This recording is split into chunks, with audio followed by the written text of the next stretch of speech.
Good morning, student. Good morning, Miss.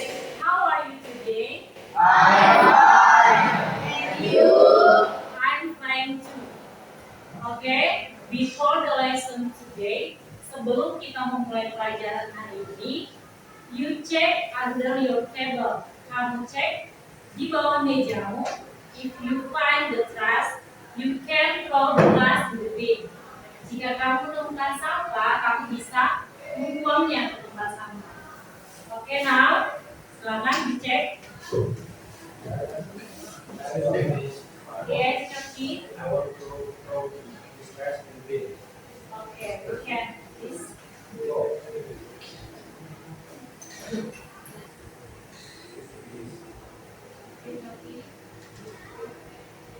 Please sit down. Next, you take up your uniform and your seat. Kamu bisa merapikan dulu dasimu atau seragammu dan juga merapikan tempat dudukmu biar nanti nyaman saat memulai pelajaran. Okay, finish? Are you ready to listen today?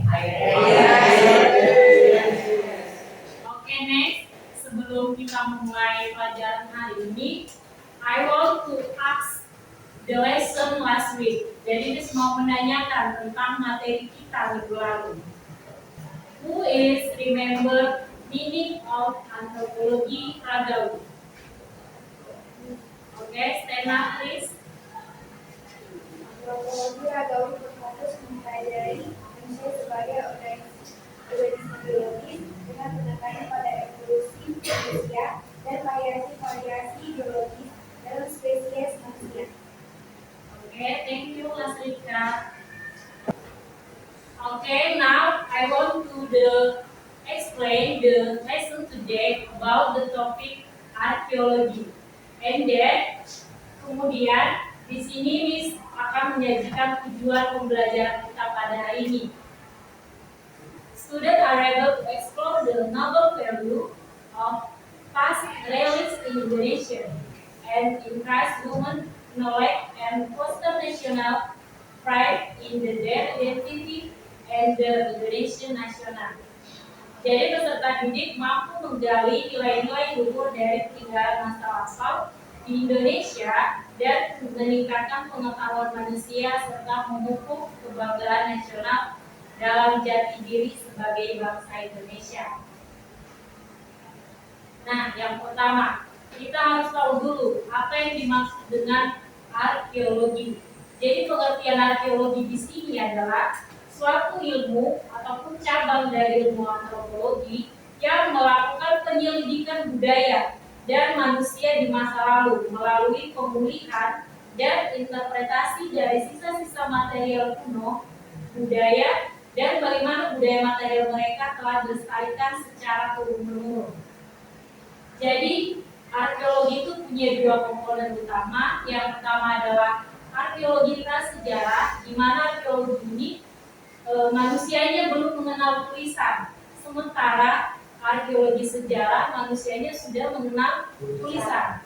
Nah, setelah kita sudah tahu apa itu arti arkeologi, selanjutnya kita akan membahas tentang hasil atau data apa saja sih yang diteliti oleh para arkeolog. Jadi harus kalian tahu bahwa kalau dia arkeologi, berarti orang yang meneliti itu disebut arkeolog. Kalau dia antropologi, disebut antropolog. Nah, di sini ada 3 metode pengumpulan data yang harus dilakukan ketika meneliti arkeologi. Yang pertama itu penjajakan. Ini adalah langkah awal. Biasanya orang akan mencari sumber atau data dari museum atau internet untuk menganalisis data apa yang perlu mereka teliti.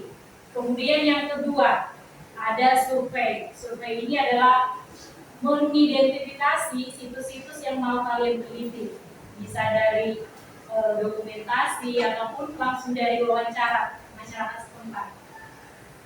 Lalu yang ketiga, ekskavasi. Nah, ekskavasi ini adalah metode yaitu menggali tanah ataupun menggali permukaan air di mana di dalam itu setelah udah disuplai, berarti di dalam itu ada peninggalan-peninggalan yang harus digali sehingga bisa datanya didapatkan. Nah, setelah itu kalian juga harus tahu data dari arkeologi itu ada 4. Yang pertama adalah artefak, yang kedua ada ekopak, dan yang ketiga ada fitur, dan yang keempat ada situs. Jadi data ini ada 4, itu dibagi menurut dari peninggalannya masing-masing. Nah, di sini kita akan tahu lebih dalam tentang artefak, data yang pertama. Oke, selanjutnya artefak itu adalah bentuk kebudayaan yang bersifat material yang diproduksi oleh manusia. Jadi ini dimodifikasi atau dibuat langsung oleh manusia yang menunjukkan bagaimana kecerdasan manusia itu di masa lampau sudah berkembang dan menunjukkan keadaan mereka di masa lampau. Jadi ini ada 9, yang pertama ada senjata, kedua ada wadah, ketiga ada pakaian, 4 ada perhiasan, kelima ada alat transportasi, keenam ada patung dan relief, yang ketujuh ada prasasti, yang kedelapan ada mata uang, dan yang kesembilan ada alat musik. Jadi ada 9 data dari artefak. Selanjutnya kita bahas yang senjata. Nah, perlu kita ketahui bahwa senjata itu berarti alat yang digunakan oleh manusia. Pada zaman dahulu, senjata ini digunakan untuk berburu dan juga mengumpulkan makanan. Nah, senjata itu dibagi menjadi 3, yaitu senjata dari tulang hewan, yang ini, kemudian ini dari kayu, dan ini dari logam. Kemudian seiring berkembangnya zaman, fungsi senjata itu bukan hanya sebagai alat saja sekarang, tetapi sudah menjadi sebagai identitas dari sebuah daerah. Contohnya apa ini? Rencong. Rencong ini adalah senjata dari Aceh. Ini merupakan suatu identitas dan warisan kebudayaan di Aceh. Yang kedua, wadah. Wadah itu tempat ataupun suatu penyimpanan untuk memuat barang. Dulu wadah ini sering sekali digunakan sebagai tempat sesajen. Kemudian ini gambar wadah yaitu kedigayo, dan ini bisa digunakan juga untuk tempat minum. Selanjutnya yang nomor 3, pakaian. Nah, pasti kalian sudah ngerti atau familiar dengan namanya pakaian. Pakaian ini adalah kebutuhan dasar manusia yang digunakan untuk melindungi tubuh kita dari cuaca ataupun dari serangan serangga ataupun yang lainnya. Jadi pakaian ini dulunya terbuat atau dibuat manusia dari tulang hewan, juga kulit pohon. Seiring berkembangnya zaman, pakaian ini sudah bervariasi. Contohnya yang pertama itu batik. Batik ini merupakan warisan dari negara kita Indonesia dan juga telah diakui oleh UNESCO sebagai warisan kebudayaan. Jadi batik ini sekarang sudah diakulturasi ataupun dikombinasikan dengan berbagai fashion, misalkan jadi daster, batik campur kebaya, bisa jadi gaun. Dan yang keempat adalah perhiasan. Perhiasan pada zaman dahulu digunakan oleh orang-orang untuk dipakai di adat pernikahan dan juga kelahiran ataupun kematian. Jadi itu masih bersifat magic atau magis. Nah, itu dibuat dari tulang hewan ataupun dari kerang. Jadi seiring bertambahnya zaman, perhiasan itu bukan melambangkan sebagai magic saja, tapi sudah menyimbolkan tentang status sosial, jabatan, posisi. Selanjutnya, alat transportasi. Nah, alat transportasi ini adalah alat yang digunakan oleh manusia untuk berpindah dari suatu tempat ke tempat lain, kemudian memindahkan barang dari satu tempat ke tempat lain. Nah, dahulunya itu alat transportasi itu masih menggunakan sampan. Sampan yang itu kemudian berkembang menggunakan delman, kuda, unta, dan sekarang sudah berkembang jadi ada motor, mobil, grab, pesawat, kapal, dan lain-lainnya. Nah, Ini contoh kapal Timis dari Sulawesi. Ini merupakan suatu warisan kebudayaan yang juga diakui oleh UNESCO. Kalian tahu UNESCO? UNESCO itu adalah suatu lembaga yang mengakui warisan-warisan budaya yang ada di dunia. Jadi ini termasuk sudah diakui. Selanjutnya, kalau patung itu adalah seni pahat yang digunakan oleh orang-orang zaman dahulu untuk disembah, karena mereka mempercayai di dalam patung itu ada roh yang bisa membuat mereka atau membuat kehidupan mereka itu menjadi lebih baik, sehingga banyak patung dulunya disembah oleh orang-orang pada zaman dahulu. Bedanya sama relief, kalau relief itu adalah visual dari bagaimana kegiatan pada zaman dahulu berlangsung. Contohnya misalkan kalian lihat di internet relief dari Candi Borobudur. Di situ banyak ukiran-ukiran yang ditulis yang mengandung unsur bagaimana kehidupan pada zaman dahulu pada kerajaan tersebut. Selanjutnya, prasasti. Pernah kali dengar prasasti? Di pelajaran sejarah. Nah, prasasti ini merupakan dokumen tertulis yang ditulis di batu dan juga di logam. Jadi ini gunanya untuk bagaimana memperingati suatu peristiwa, bagaimana silsilah raja-raja, bagaimana kehidupan pada masa itu. Jadi di situ ditulis dalam batu prasasti. Selanjutnya, mata uang. Nah, mata uang ini adalah suatu alat yang dilakukan untuk tukar menukar. Dulunya kita melakukan barter dengan menukar barang dengan barang. Nah, seiring berkembangnya zaman, kemudian mulailah ada mata uang logam dan berlanjut sampai sekarang ada mata uang kertas.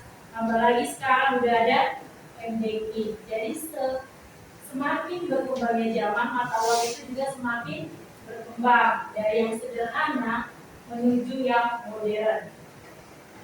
Selanjutnya, yang nomor 9, alat musik. Nah, ini juga termasuk dari artefak yang sering digunakan untuk upacara-upacara pada zaman dahulu untuk mengiringi musik. Jadi ini adalah salah satu contohnya yaitu sasandur dari NTT. Kalian tahu ini diapain cara main?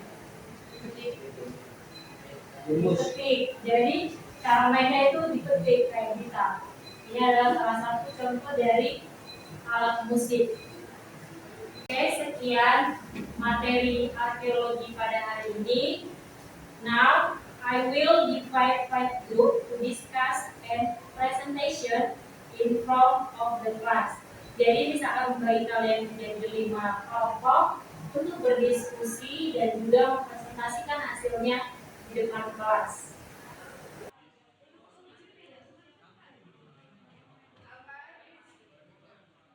Matanya teman-teman. Sini kami dari kelompok 1 akan menyampaikan hasil diskusi kami. Sebelum kami menyampaikan hasil diskusi kami, izinkan kami untuk memperkenalkan diri kami terlebih dahulu. Perkenalkan, nama saya Putri Bayu sebagai moderator. Nama saya Arvin Komel sebagai pembaca dan menulis. Kenalkan, saya Rasulika sebagai pembaca.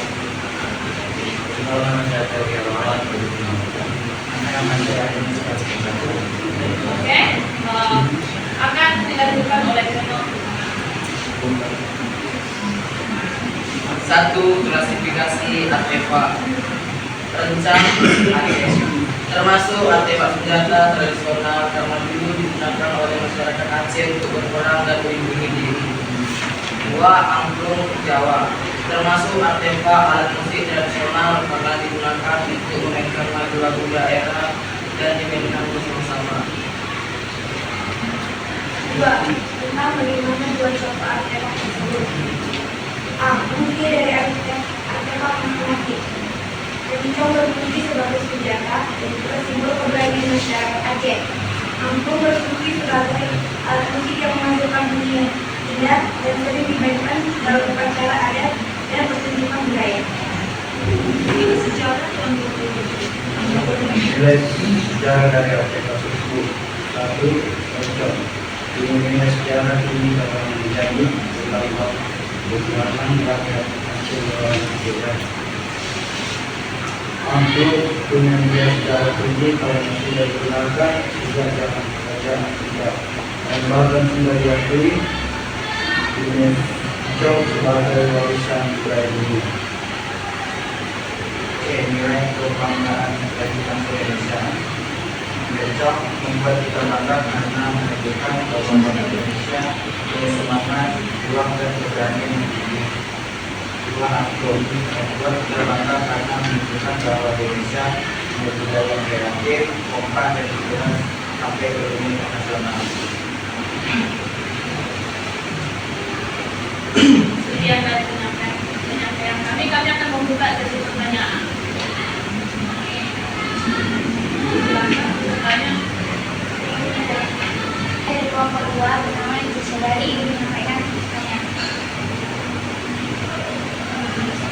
Encong dikenal sebagai simbol keberanian masyarakatnya.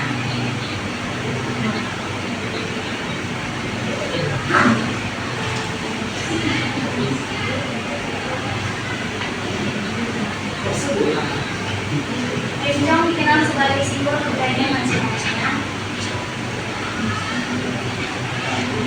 Jelaskan bagaimana nilai-nilai kelompok ini.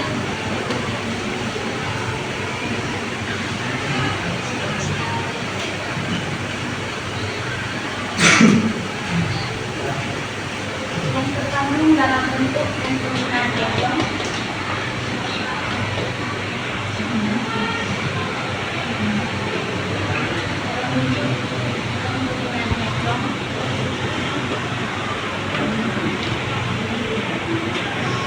Mencerminkan identitas budayanya.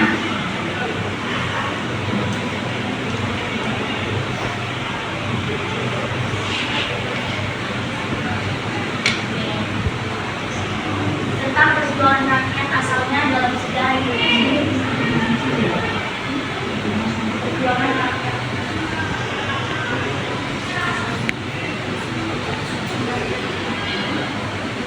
Dalam sejarah Indonesia.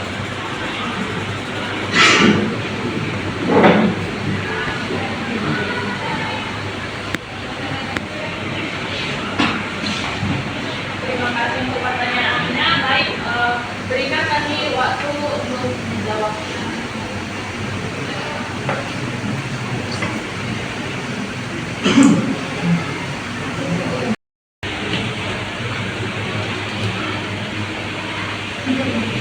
Oke, kami akan menjawab pertanyaan dari saudara Ica. Umumnya Encong Aceh termasuk ke dalam senjata tradisional yang digunakan oleh para pejuang untuk melawan para penjajah dan digunakan juga oleh para masyarakat untuk melindungi diri. Saudara Ica. Terima kasih. Sekian dari kelompok kami. Sekian dan terima kasih.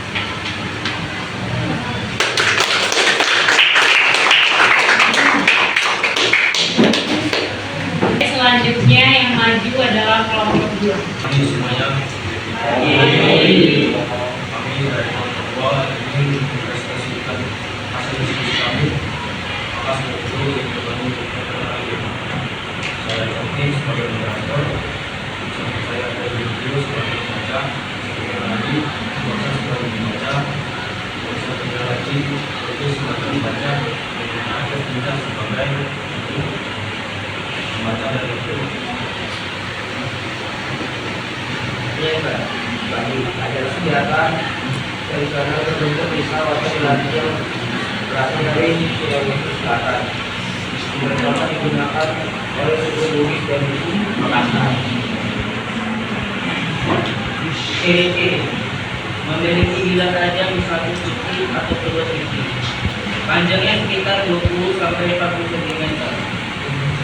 Bejana pengertian.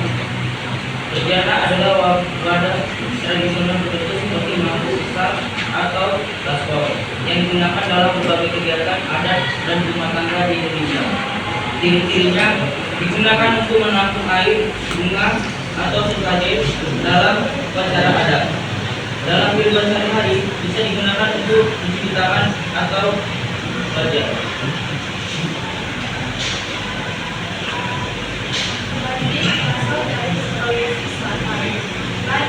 Termasuk aktivitas kegiatan tradisional.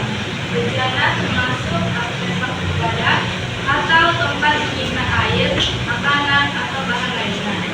Fungsi dari badik adalah digunakan sebagai senjata untuk perlindungan diri dan juga memiliki fungsi simbolik dalam upacara adat masyarakat di Sulawesi Selatan.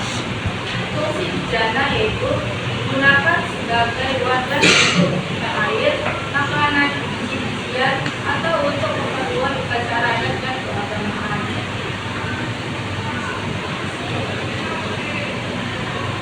Tadi menurut nilai sejarah ini karena mencerminkan keterampilan pandai tradisional menjadi identitas budaya masyarakat Bugis Makassar sejak masa lampau.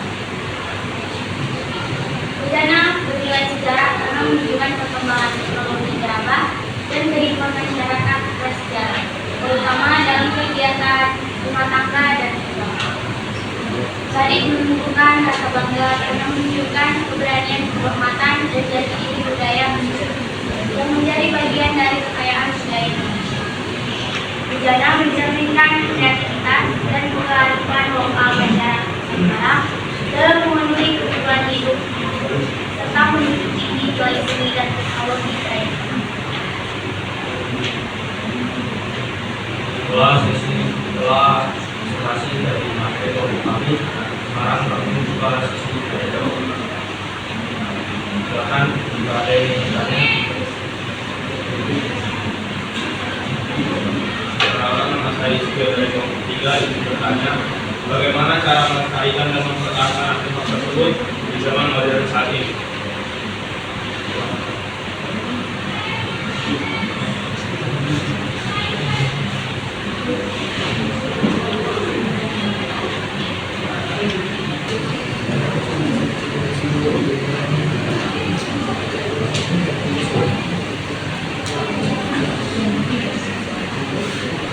Bagaimana cara melestarikan dan mempertahankan artefak tersebut di zaman modern sekarang?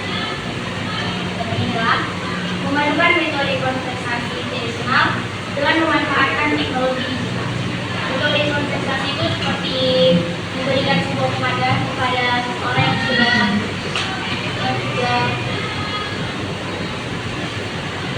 melakukan teknologi. Bagaimana? Apakah siap mengerti? Baik, jika tidak ada yang ingin bertanya lagi, kami akan menutup sesi jawab. Dan sekian presentasi dari kelompok kami. Selamat pagi. Selamat pagi.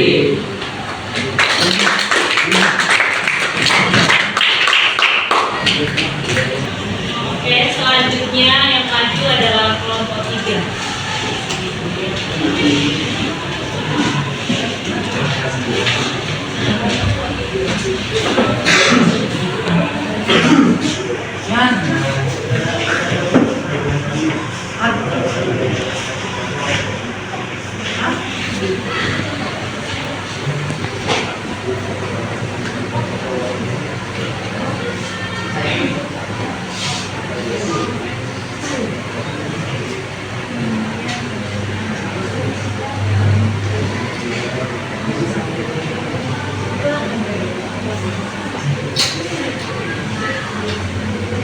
Selamat pagi, perkenalkan nama saya Setia dari kelompok 3. Saya sebagai moderator. Saya juga sudah mendapatkan pengawas dari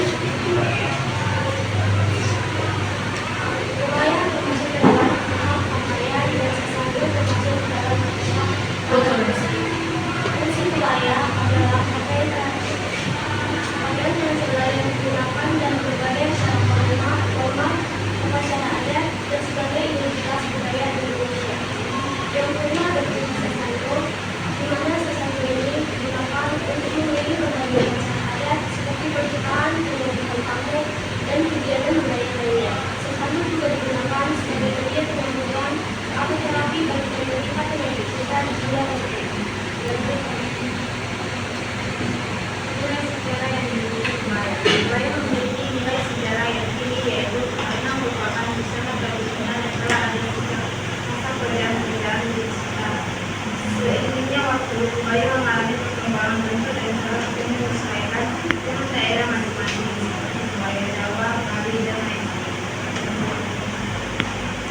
dan saudara yang Kami akan membuka sesi tanya jawab.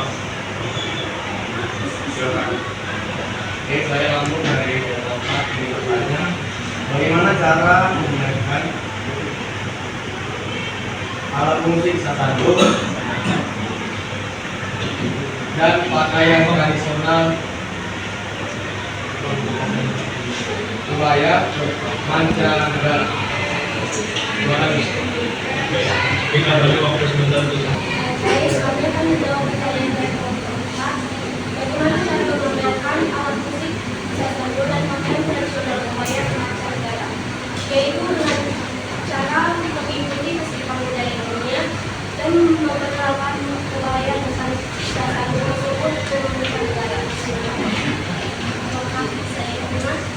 Yang saya dapat menerima jawaban dari Jika. Terima kasih. sekian dari yang diskusi kami. Terima kasih.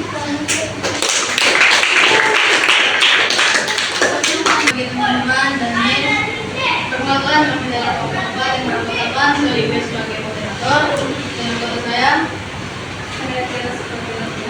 Saya sambut kepada pembaca. Saya akan membantu membaca. Bedanya menjawab. Saya juga sebagai pembaca. Baiklah, kami akan memulai dengan membaca Pertama, keris termasuk artefak senjata tradisional. Fungsi artefak dari keris adalah satu, simbol kekuatan dan kekuasaan. Keris sering digunakan sebagai lambang besi, bawaan, dan kekuasaan bagi para rajanya, bangsawan dan pemimpin. Dua, warisan budaya dan spiritual. Keris bukan hanya benda pusaka, tetapi juga bagian dari warisan budaya yang syarat nilai spiritual yang keris saya memiliki roh atau energi tertentu yang harus dihormati dan dirawat dengan cara khusus. Yang ketiga ada karya seni dan estetika. Keris memiliki nilai seni yang tinggi karena dibuat dengan teknik dan penelitian berjasa setiap bagian gula, pamor hingga dalamnya dikerjakan dengan keindahan dan makna simbolis. 4. Peran dalam sejarah. Keris memiliki peran penting dalam perjalanan sejarah Indonesia. Terima kasih. Dua, simbol filosofi dan spiritual. Keris tidak hanya dianggap sebagai senjata tetapi juga mengandung nilai-nilai kehidupan seperti keberanian, kesetiaan, dan penghormatan. Tiga, sudah dikenal sejak zaman kerajaan Nusantara. Keris telah ada sejak masa-masa kerajaan Islam seperti Majapahit, Mataram, dan Sangkari. Pada masa itu keris digunakan oleh para raja.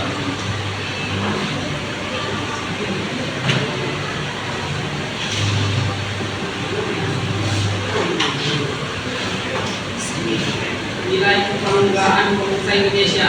1. Diakui oleh UNESCO tahun 2009 sebagai warisan budaya tak benda dunia.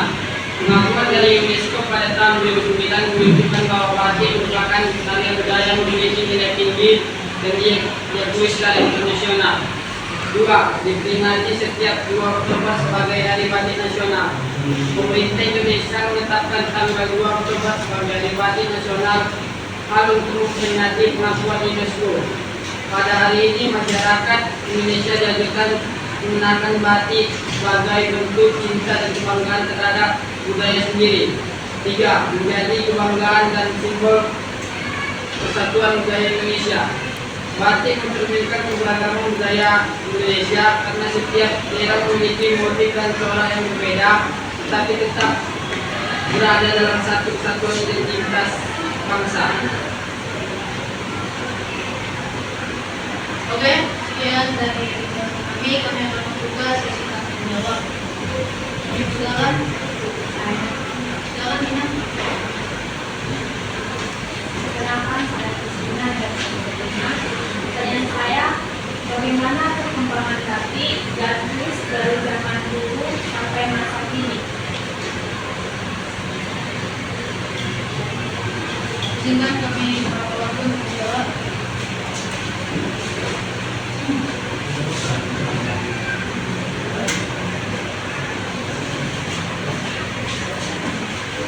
Kami akan menjawab pertanyaan dari Nina yang akan menjawab berikutnya. Perkembangan batik dan keris sangat signifikan, yaitu di mana keris dahulu adalah senjata tradisional dipakai oleh kerajaan Mataram kuno dan Majapahit. Sedangkan batik dahulu ialah pakaian yang digunakan untuk bersyahadat. Sedangkan di zaman sekarang keris itu digunakan sebagai alat spiritual atau magis. Sedangkan batik di zaman sekarang bisa digunakan kapan saja dan mana saja saat acara-acara tertentu. Apakah saudara yang sudah puas? Oke, sekian penjelasan dari kami. Jika ada kesalahan, Selamat pagi teman-teman.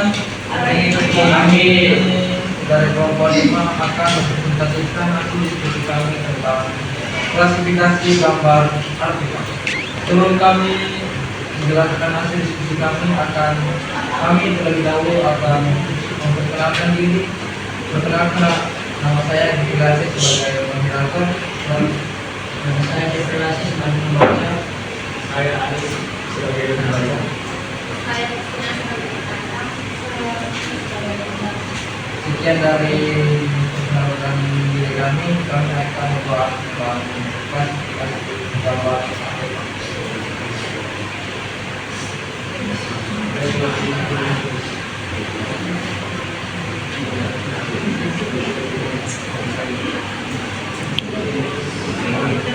Pertama klasifikasi gambar klasifikasikan gambar artefak di atas alat termasuk barang artefak, senjata, wadah, pakaian, perhiasan, alat transportasi, batu dan relief, prasasti, mata uang atau alat biji. Sejarah masing-masing. Delman sebagai transportasi tradisional untuk mengangkut orang dari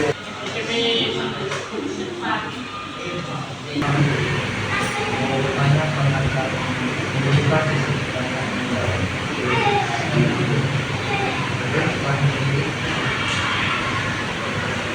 Daerah mana saja yang banyak digunakan dan apa saja penggunaan yang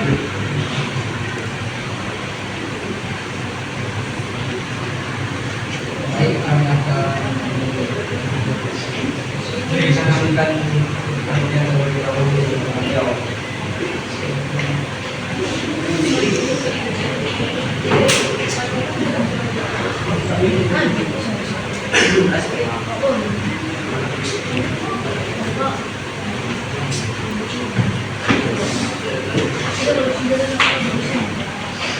Oke, kami akan menjawab pertanyaan dari Restrika. Delman kini sudah banyak dijumpai, termasuk di tempat wisata dan tempat muda. Contohnya di Brastagi. Di Brastagi sendiri, Delman digunakan sebagai pengangkut pengunjung wisata. Tetapi di lain kota, Delman juga digunakan sebagai pengangkut barang. Contohnya di kota Jakarta, dan Bandung. Terima kasih.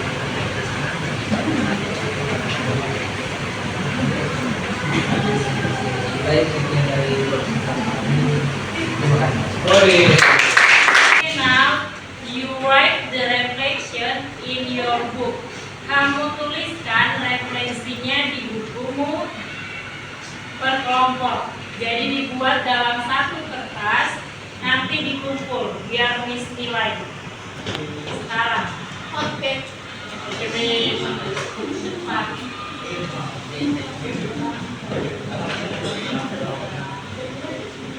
Tiga apa yang kalian dapatkan dari materi. Jadi kesimpulan yang bisa kita ambil dari materi hari ini bahwa di dalam arkeologi itu terdapat 4 data. Yang pertama adalah artefak, kedua ekofak, ketiga fitur, dan yang keempat ada situs. Kemudian artefak itu dibagi menjadi 9 benda atau material.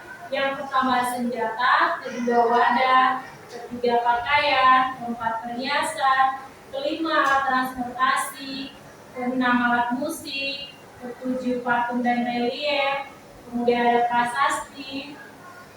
Dan selanjutnya untuk minggu depan kita akan membahas tentang data yang kedua, yaitu ekofak. Sekianlah, Silakan istirahat.